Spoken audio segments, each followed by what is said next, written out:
Hello friends, welcome back. I am here with another tip for you. Here is the first tip. Let's see how to create drop-down list. First, type the list you want. I have taken few examples here. Now, go to data, choose data validation, again data validation, choose the option list, press the red arrow, here choose your list, again press the red arrow and OK. Your drop-down list is done. Let's see how to use the drop-down list. Here, I have prepared the courses for few students.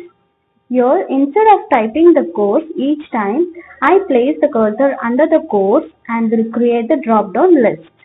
As mentioned before, go to data, choose data validation, again data validation, choose the option list, press the red arrow. Okay, press the red arrow, choose your list again, press red arrow and OK. As you can see, an arrow mark in the place where you place the cursor, and I will drag the list for 10 students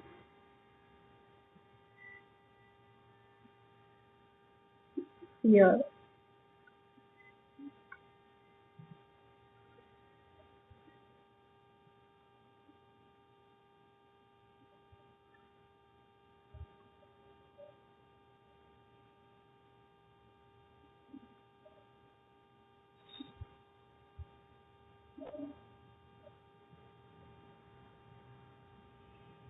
Okay. Now press the arrow and choose the courses needed.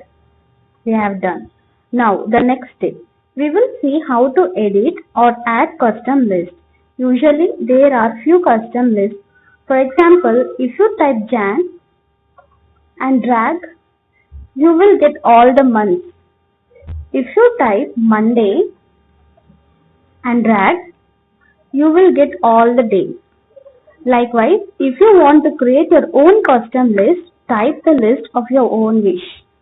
Go to File, choose Option in that, go to Advanced, under General, you will find Edit Custom List.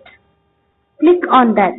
Press the red arrow, choose your list, press the red arrow, again choose Import and OK. Now place your cursor wherever you want, type first word of your list, and if you drag, you will get your list.